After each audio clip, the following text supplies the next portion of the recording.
为增加解救老师的成功率，萧炎前往四方阁，积压多年的愤怒彻底爆发。正当萧炎即将手刃仇人之時，他的無意之舉已經引起丹塔三大巨頭的震。Lúc này, trong khi Tiêu Viêm đang ẩn nấp thì đột nhiên phía sau anh ấy, cây quạt trong tay Thần Nhàn đã liền phóng về phía Tiêu Viêm. Rất may, Tiêu Viêm đã kịp thời tránh né, sau đó thanh âm vang lên nói, lại là ngươi sao? Nghe vậy, ở giữa trung tâm, thanh âm Thần Nhàn vang lên đáp, Tiêu Viêm, xem ra may mắn không mỉm cười với ngươi rồi.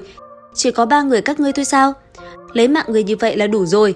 Dứt lời, Thần Nhàn lắc đầu, cây quạt trong tay hắn ta vung lên. Phía sau, 2 tên lão giả lập tức lao về phía Tiêu Viêm công kích. Đáng tiếc, tốc độ của Tiêu Viêm quá nhanh, chỉ một cái lách nhẹ, anh ấy liền khiến 2 lão gia hỏa kia chệch hướng. Tuy nhiên, 2 lão gia hỏa kia thì vẫn chưa dừng lại.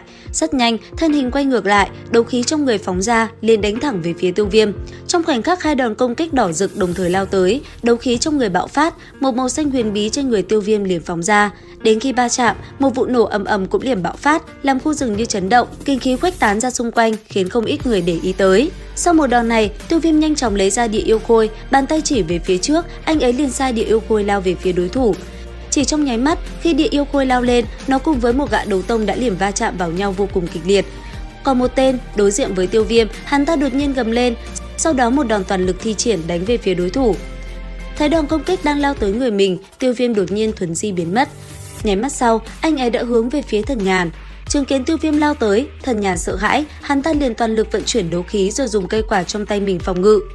Chỉ tích tắc sau, Tiêu Viêm đã một quyền cũng liền đánh mạnh lên cây quạt của hắn ta, chấm bay Thần Nhàn ngược lại, trên miệng cũng liền thổ huyết. Từ xa, thấy Thần Nhàn bị đánh trọng thương, một tên trưởng lão tức giận gầm lên, sau đó đại đao trong tay xuất hiện, liền lao về phía Tiêu Viêm mà bổ tới. Đối diện với nó, Tiêu Viêm lập tức thi triển Thiên Hỏa Tam Huyền Biến đệ nhất biến, cầm trọng xích trong tay, anh ấy liền đập bay đại đao của đối thủ ra xa. Thấy vậy, tên giác hỏa hộ vệ của Thần Nhàn liền thi triển toàn lực, một đòn tuyệt sát trong nháy mắt đã ngưng tụ lại. Đáng tiếc, trong lúc hắn còn đang ngưng tụ thì Tiêu Viêm thân hình đã biến mất, mục tiêu chính là Thần Nhàn phía xa. Chứng kiến hành động của Tiêu Viêm, Thần Nhàn lắp bắp nói, Tiêu Viêm, dám động tới ta, Huyền Minh Tông nhất định sẽ không bỏ qua cho ngươi. Nghe vậy, Tiêu Viêm nhếch miệng nói, kiếp sau đầu thai nên nhớ gieo nhân nào sẽ gặp quả đấy. Dứt lời, trọng xích trong tay Tiêu Viêm như bùng cháy, rồi âm âm đập xuống đỉnh đầu của Thần Nhàn không hề thương tiếc. Thế nhưng, đúng vào khoảnh khắc ấy, bất chợt phía xa, một thanh âm vang lên quát, Thổ Huyền Địa Hỏa Thuẫn. Dứt lời, một bức tường đất cũng liền hiện lên. Khi trọng xích đánh vào, bức tường lập tức tan vỡ, Tiêu Viêm cũng bị hất văng ngược lại. Tuy nhiên, trước khi lùi ra xa, Tiêu Viêm đã kịp đánh ra ám kình vào người Thần Nhàn khiến hắn ngất lịm. Đồng thời, trọng xích một lần nữa phóng ra, anh ấy mạnh mẽ ngạnh kháng một đòn toàn lực tới từ tên giao hỏa phía sau. Trường xích chạm nhau, tức thì tạo ra một âm thanh trầm thấp nặng nề vang vọng khắp khu rừng. Tiêu Viêm thân hình khẽ lùi lại. Sau khi thân hình ổn định, ánh mắt Tiêu Viêm mới nhìn ra xa thì thấy Tống Thanh cùng Tào Dĩnh và một vài người nữa đã xuất hiện. Ngay lập tức, Tống Thanh liền hướng về phía Tiêu Viêm giải thích cho Thần Nhàn. Đáng tiếc, Tiêu Viêm chẳng thèm quan tâm, ánh mắt liền hướng về phía địa yêu khôi cùng một lão già đang giao chiến. Rất nhanh, anh ấy đã thu địa yêu khôi lại. Thấy vậy, 2 tên kia mau chóng phóng người về phía Thần Nhàn, vừa đặt tay vào, bọn hắn phát hiện thiếu tông chủ của mình kinh mạch đã đứt đoạn thì gầm lên quyết một trận sống còn. Tuy nhiên, đúng vào lúc đó, phía xa Tào Dĩnh đột nhiên lên tiếng nói, sự tình đã trở nên như vậy, không trách Tiêu Viêm tiên sinh được, sau khi rời khỏi đây, hãy đưa Thần Nhàn đến Đan Tháp nhờ giúp đỡ. Việc cần thiết lúc này là phải lấy được vật phẩm trong Vạn Dược Sơn Mạch. Tiêu Viêm tiên sinh có muốn hợp tác cùng chúng ta không? Đa tạ Tào tiểu thư có ý mời, nhưng lâu nay tại hạ đi lại một mình đã trở thành thói quen, chuyện hôm nay dừng lại tại đây đi. Cáo từ. Dứt lời, Tiêu Viêm chấp quyền định xoay người rời đi thì đột nhiên bị một đạo công kích linh hồn phóng trúng đại não, làm anh ấy giật mình. Khi quay đầu nhìn về phía xa, Tiêu Viêm thấy một đạo khắc ảnh nháy mắt lóe lên rồi biến mất thì không khỏi kinh hãi. Hít sâu một hơi, anh ấy cũng liền phóng người về phía xa mà bay đi.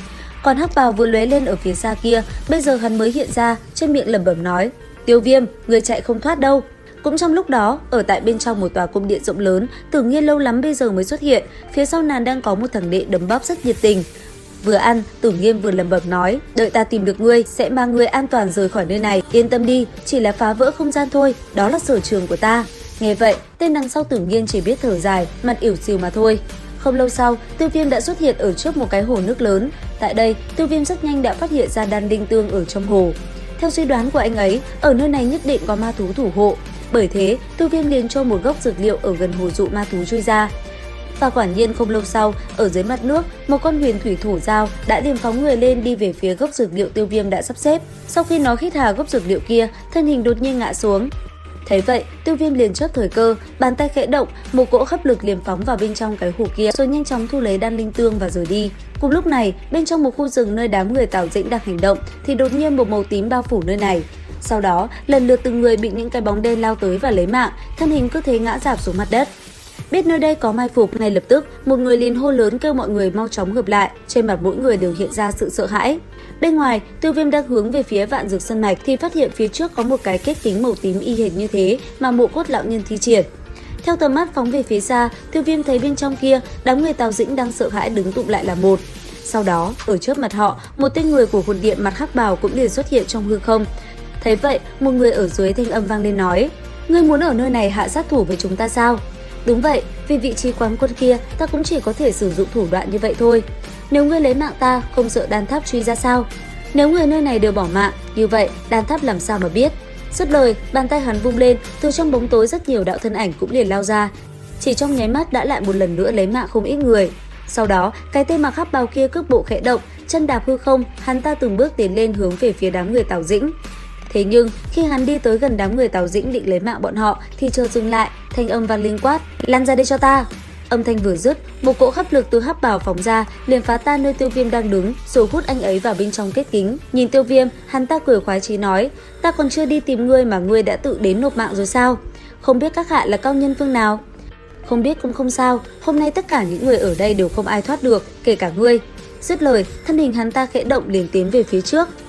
Thấy vậy, Tào Dĩnh liền nói Tiêu Viêm chặn tên kia lại để mình phá giải kết kính. Nghe thế, đám người Tống Thanh liền lao lên chặn lại những tên tay chân. Nhất thời, một cuộc hỗn chiến cũng liền diễn ra. Còn ở vị trí trung tâm, thấy đám người Tiêu Viêm hành động như thế, hắc bào kia cười nhẹ, cướp bộ hướng về phía Tiêu Viêm quát: "Bằng vào ngươi cũng muốn ngăn bổ tôn sao?" Đối diện nguy hiểm, Tiêu Viêm liền thi triển đệ nhị biến. Nháy mắt sau, trọng xích đã liền vung ra, vô số đạo ánh sáng màu xanh đã liền đánh về phía hắc bào. Đối diện với công kích của Tiêu Viêm vừa đánh ra, hắc bào kia chỉ một cái nắm tay, tất cả đã toàn bộ bị phá kết. Sau đó, màu tím tỏa ra, hắn ta liền nhốt Tiêu Viêm ở bên trong. Nhận thấy không gian xung quanh mình ngưng lại, sắc mặt Tiêu Viêm khẽ biến. Tuy nhiên, để cầm chân tên này, anh ấy quyết định thi triển toàn lực. Nhanh, trọng xích trong tay biến mất, hai mắt Tiêu Viêm nhắm lại, một chưởng phiên hải ấn nháy mắt đã xuất hiện ở giữa không trung. Theo bàn tay Tiêu Viêm đánh vào, một bàn tay màu xanh cũng liền ập thẳng về phía lão gia hỏa của hồn điện kia. Thấy vậy, tên kia cũng liền thi triển công kích đón đỡ. Trong khoảnh khắc va chạm, kinh khí bạo nộ làm hai loại màu sắc lan ra khắp nơi này. Sau một đòn đó, ánh mắt tên hắc bào của hồn điện đột nhiên nhíu lại, hắn cảm giác kết kính của mình đã sắp bị phá vỡ. Bởi vậy, thân hình liền lao về phía Tào Dĩnh. Phía xa, Tiêu Viêm cũng nhanh chóng nhận ra, cầm trọng xích trong tay, thân hình như tia chớp liền bổ xuống đỉnh đầu của hắn. Đáng tiếc, vẫn là bị tên kia tránh né một cách dễ dàng. Ở phía dưới, Tào Dĩnh thấy mình sắp gặp phải nguy hiểm thì ánh mắt chợt nhíu lại. Gần đó, Tống Thanh thấy Tào Dĩnh gặp nguy hiểm cũng phóng tới.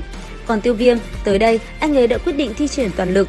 Nhất thời, bên trong không gian màu tím, một đạo năng lượng khổng lồ đột nhiên ngưng tụ vào trọng xích, khiến hư không như vặn vẹo. Thấy thế, hắc bào kia bàn tay chỉ về phía trước, một quả cầu cũng dần dần ngưng tụ lại, rồi hóa khổng lồ phóng về phía trước. Đối diện với nó, Tiêu Viêm cầm lên hét lớn. Sau đó, một đòn diện phân phệ lạng xích mang theo uy lực khủng bố cũng liền phóng ra. Trong khoảnh khắc va chạm, một vụ nổ ầm ầm kinh khủng khiếp bạo phát, làm nơi đây như rung lắc dữ dội, kinh khí tản ra làm không ít người sợ hãi. Thế nhưng cũng đúng vào lúc đó, kết kính đã bị Tào Dĩnh phá giải. Ngay lập tức, cô ta liền truyền âm cho mọi người nói: "Đi mau, linh hồn kết kính bị phá rồi." Dứt lời, tất cả liền tản đi, khi kinh khí từ vụ nổ kia biến mất thì Tiêu Viêm cũng không thấy đâu nữa. Chứng kiến sự việc này, hắc bào tức giận quát: "Đuổi theo, một tên cũng không tha." Đến đây thì hết tập 122/5 đấu phá thương cung. Xin chào và hẹn gặp lại các bạn ở những video tiếp theo.